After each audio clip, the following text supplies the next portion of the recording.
Dr. Andreas Sale, Director General of ICIMOD, and distinguished participants from the Hindu-Kush Himalayan region, all ICIMOD member countries here, and many known faces, many good old friends come all the way.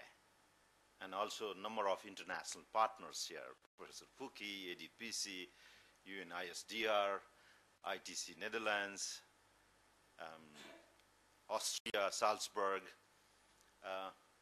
At the outset, I would like to join Director General and my previous colleague to welcoming you in this particular workshop. As you know, this is a second in series kind of a pre-symposium events. Yesterday we had a very good kickoff with the youth forum, thinking that youth is a very important segment in our part of a society in terms of utilizing satellite-based information on a very societal beneficial areas. And we had a great start yesterday, having very enthusiastic young people from all ICIMOD member countries. And yet today, again, we have such a wonderful group of people working on the disasters in the Hindu-Kush Himalayan region and others. Again, at the outset, I would like to begin my presentation in a sense that Hindu-Kush Himalayan region, before the climate change phenomena, like if the mountain gets some attention, it is disaster. Mountains are often very marginalized land mass or in the development mainstream, so to speak. And when we talk about the Himalayan region, it is the one of the most disaster hotspot in the sense that I don't need to elaborate on this, possibly 2010, the kind of disaster that had struck, unprecedented in our history. The casualty in the world, in this part of the region, the disaster, highest, you get a spikes in terms of number of casualty, number of per capita, in terms of fatalities due to natural disasters. Now more even so from the climate change phenomena, what we see is more of a climate-induced disasters that we increasingly see. But on the other hand, we see NASA, JAXA, other space agencies, the whole gamut of Earth observation technology and other technological pursuit, providing us the tools in terms of how we use this information more meaningfully. And I tell you for sure, there is no greater demand of information at the time of disaster. And the Earth observation derived information is so critical in the case of disaster, as we see in the Pakistan floods. Our colleague from SPARCO, Mr. Imran Iqbal, we had been communicating on that aspects. So this workshop, prelude to this workshop, is a disaster and the space-based information. And also there are emerging dynamics in the sense that both within the region and the international arena, whole institutional dynamics as to how we position in terms of better equipping ourselves, in terms of providing this information more meaningful way to the society at large. So this workshop is particularly looking from the disaster point of view and how we promote the access and use of space-based information. And at the same time, ICIMOD as a regional institution, what role do we have here? And I'm very pleased that we have all the stakeholders and the international experts. And I believe that these 2 days would be a very key milestone in terms of developing future strategies and also developing cooperation strategies as to how we move forward when the technological things are in great rapid progress. Let me begin with this note, my presentation. Now, just to give you a background, ICIMOD, if some of you, I see new faces here, also our young colleague, it's a regional mountain knowledge and learning center and a unique center in the Hindu-Kush Himalayan region, in a sense that it is a unique, the only mountain development center in the world, focusing on the Hindu-Kush Himalayan region, the dark areas, But at the same time, when we think of Indo-Himalayan region, the whole upstream and downstream linkages. So our areas of focus is more from the water basin perspective. And if you see the Himalayan area, there are major rivers originating from Indo-Himalayan region, and there are 10 large river basins in the Indo-Himalayan region that provide sustenance to life. This is again a map that shows the hydrological significance of glaciers and snow to the effect of whole regime of water system in the Indo-Himalayan region, and the amount of people that would be affected in terms of glaciers and snow. Now what we are seeing is due to climate change, effects of global warming, we are increasingly seeing and witnessing rapid melting of glaciers and snow melt. But are we in a position to say that we understand enough?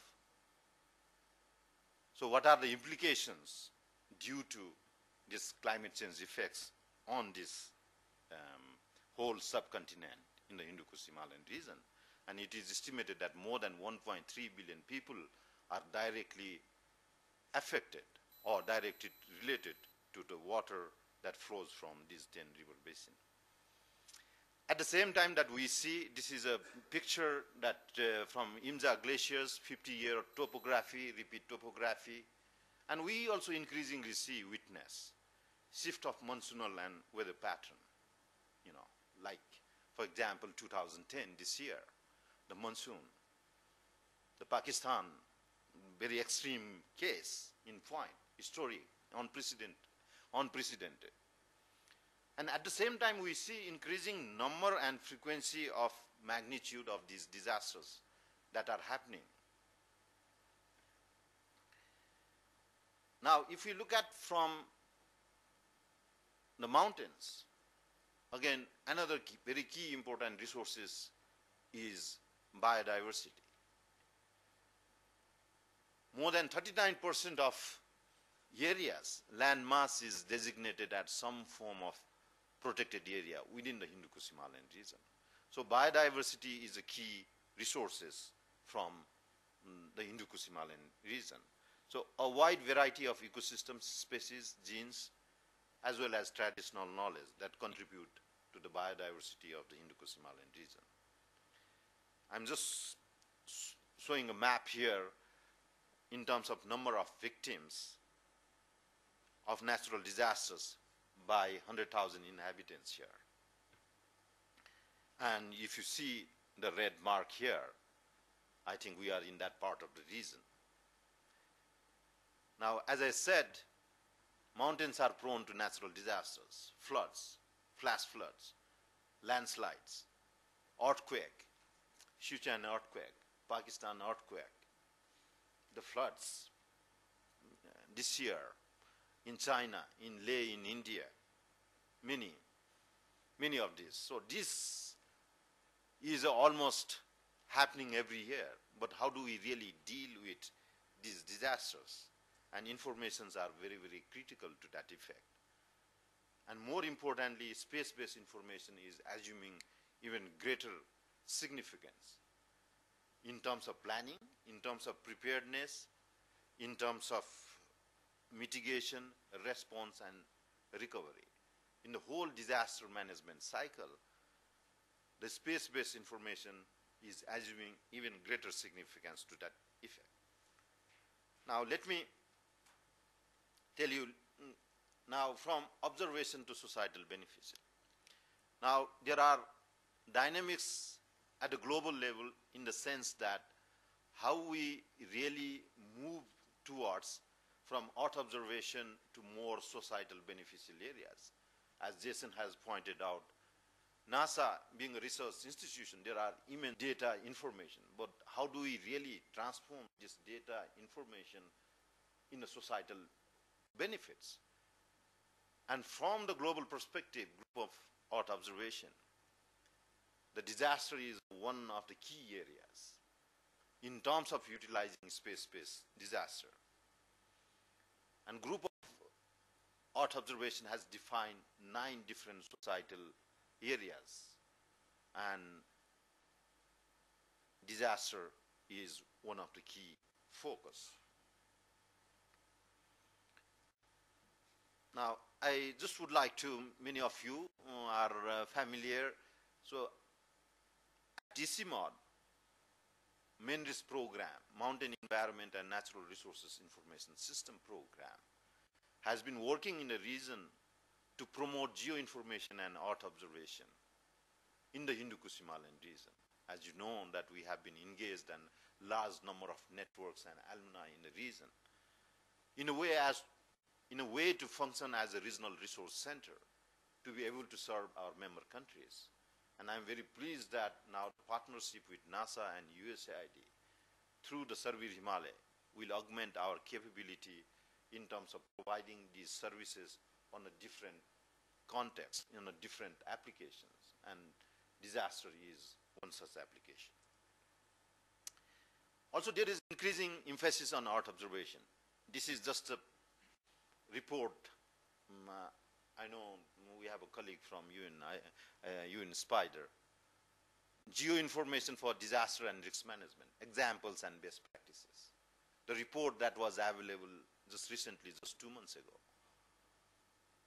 And this report tells about number of best practices and best practices cases, examples from all around the world.